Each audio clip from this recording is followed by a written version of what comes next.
all of those things together like help people and enterprises who are transacting on this chain, make it easier for them to like send money back and forth and do real world transactions on this.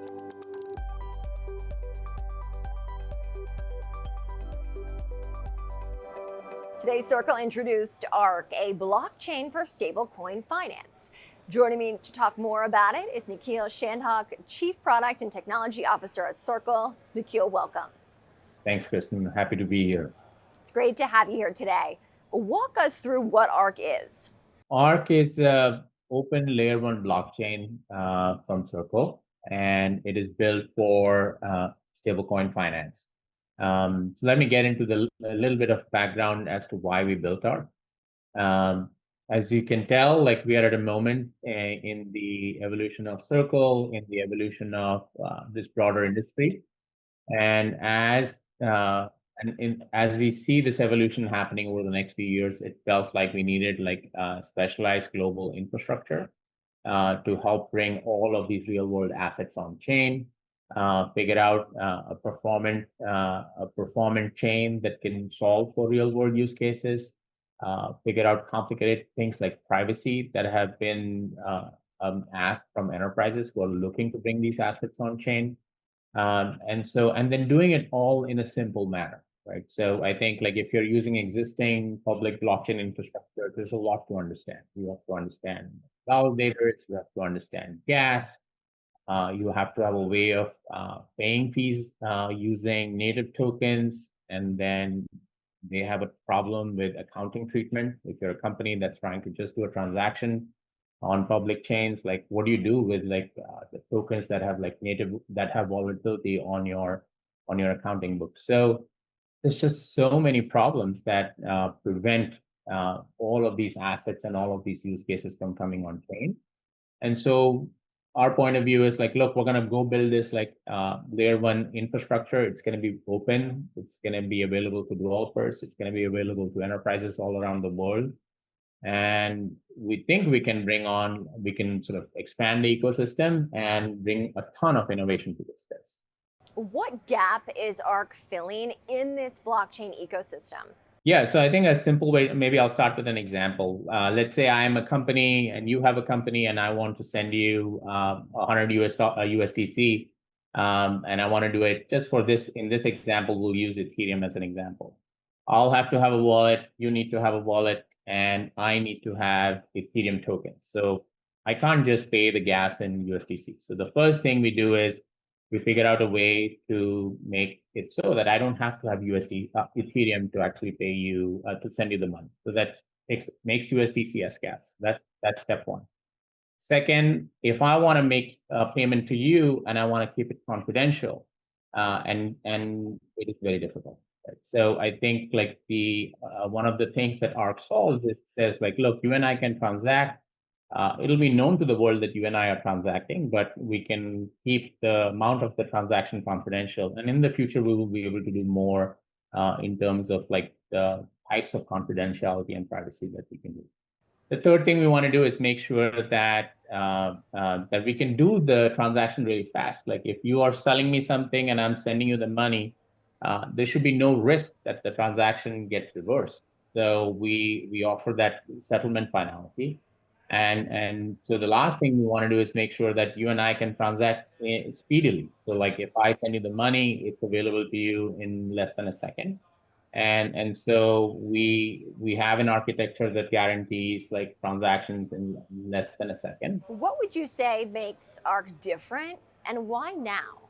I would say I think that some of these things that I've mentioned, like taking a stable coin as gas, and having this configurable privacy layer, having a settlement time that is truly sub-second, having guarantees around settlement, all of these things together make ARC different. And we're doing it now because it is over the next 10 years, we believe there's going to be a ton of innovation, a ton of these assets that are going to come into this space. And all of the companies that want to do that are talking to us about that right now. And so it feels like a good time to go build something like this and put it out in the market and sort of learn from the market, and grow with the market over the next few years. How does ARC fit into Circle's broader strategy? It fits in the broader strategy in that, look, ARC is going to be a hub for USDC.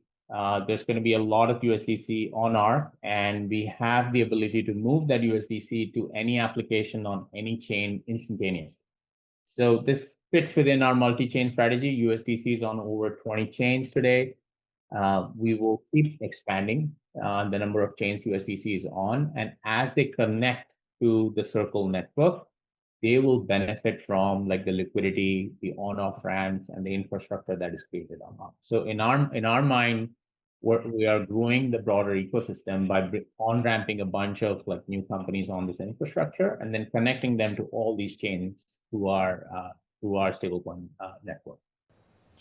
I see you've called ARC purpose built for stablecoin finance. What does that mean in practice?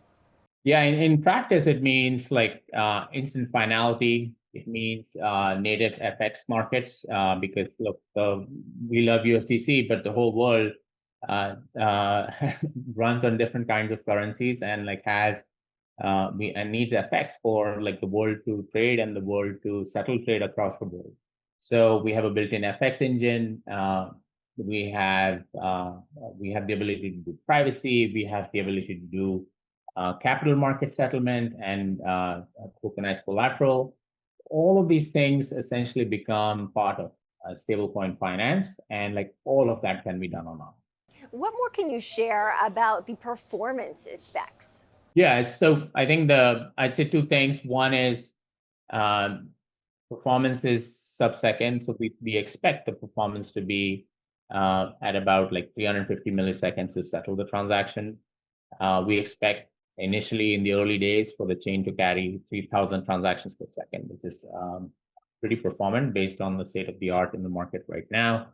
And also, like we expect privacy to not be a significant hindrance to the performance. So if you and I want to transact in a private manner, we should still be able to achieve these goals or near these goals for all manners of transactions. But who benefits the most from these improvements? I think all of us. I think the entire financial infrastructure is going to get rebuilt over the next 10 years, 20 years timeline. I think as that financial infrastructure gets rebuilt, it'll be rebuilt much more efficiently. It'll make capital more efficient. It'll make capital velocity go up. It'll remove inefficiencies in terms of location of capital and like the need for capital. And so ARC is just a piece of that puzzle. I think we are in this amazing moment where all of this infrastructure is going to get rebuilt, and all of us are going to be beneficiaries of it. In the short term, for ARC specifically, I think it's going to be the companies that decide to build on ARC, take advantage of our performant architecture, and then take advantage of the on-off ramps that we have built. What does opt-in privacy mean in this case? Opt-in privacy means that we can decide like what kind, like if on a transaction by transaction basis, businesses can decide whether they want the transaction should encrypt the balances, should they encrypt the transaction amounts, should they, or some other feature that is needed for privacy. But the key thing about privacy is that it has to work with compliance and security for countries around the world. So we have to have rules that allow for view keys to be created on these transactions, and we have to figure out who gets to access those view keys and under what circumstances. So all of that, like together, in my mind, is called opt-in privacy. And how does ARC fit into the future of digital money and payments? Yeah, I mean, I think USDC is the most trusted dollar stablecoin in the world. We aim for ARC to be the most trusted stablecoin infrastructure in the world. So we will enable on-chain FX. We will enable real-time finality, and so all of this is going to help us like reconstitute what is the financial system, and build a new internet financial system from here. Nikhil, thank you so much for joining. Congratulations, of course, to NYSE-listed Circle on this ARC announcement. Nikhil is the Chief Product and Technology Officer at Circle. Thank you. Really nice being here.